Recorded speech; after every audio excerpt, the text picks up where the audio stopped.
ഈ വീഡിയോ എടുക്കുമ്പോഴുണ്ടല്ലോ എൻ്റെ ഉള്ളിൽ വല്ലാത്തൊരു ടെൻഷനാണ്. അത് നമുക്ക് എത്ര എന്ന് പറഞ്ഞാലും ഒരാളെ പറഞ്ഞറിയിക്കാൻ പറ്റില്ല.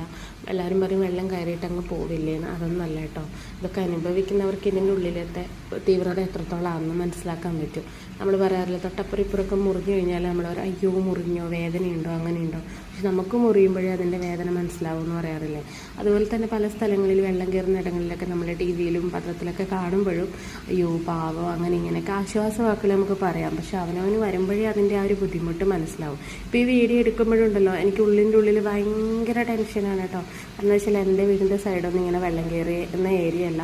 പിന്നെയെന്ന് വെച്ചാൽ നമുക്ക് കറണ്ടും കൂടിയില്ല. കറണ്ടും കൂടി ഉണ്ടെങ്കിൽ കുറച്ച് ആശ്വാസമാവട്ടെയായിരുന്നു. കാരണം വെള്ളം കയറുന്ന എത്രത്തോളമാണെന്ന് നമുക്ക് കാണാൻ പറ്റുമല്ലോ രാത്രിയിലായാലും. ഇനി ഈ ഒരു ദിവസം എന്ന് പറഞ്ഞാൽ നമുക്ക് ഉറക്കില്ല കേട്ടോ. എനിക്ക് ചേട്ടനൊന്നും ഉറക്കില്ലാത്തൊരു ദിവസമാണ്. ഞങ്ങളിങ്ങനെ താഴെയാണ് കിടക്കുന്നതെങ്കിലും താഴെ ജനലിൻ്റെ ഉള്ളിലൂടെ ഇങ്ങനെ നോക്കിക്കൊണ്ടിരിക്കും. കയറിയോ, എത്രത്തോളം കയറി. കാരണം നമുക്ക് സേഫ്റ്റി ആവണമല്ലോ. കാരണം നന്നായിട്ട് കയറുന്നുണ്ടെങ്കിൽ പിന്നെ പിള്ളേരെയും കൊണ്ട് അങ്ങ് പോകണം. പക്ഷേ ഈ ഇത്രത്തോളം കയറുകയാണെങ്കിൽ ഞങ്ങൾ പോകാറില്ലേ. കാരണം നോക്കിയിട്ട് ഇതുപോലെ ആൾക്കാരൊക്കെ ഈ ഒരു നാട്ടിലത്തെ ആൾക്കാർ ഈ ഒരു സമയത്ത് ആരും ഉറങ്ങാറില്ല കേട്ടോ. തോണിയൊക്കെ ഇറക്കിയിട്ട് ഇങ്ങനെ റെഡിയായിട്ട് നിൽക്കും. അപ്പോൾ വല്ലാത്തൊരു വിഷമമാണ് കേട്ടോ ഈ വെള്ളം കയറുന്ന കാണുമ്പോൾ.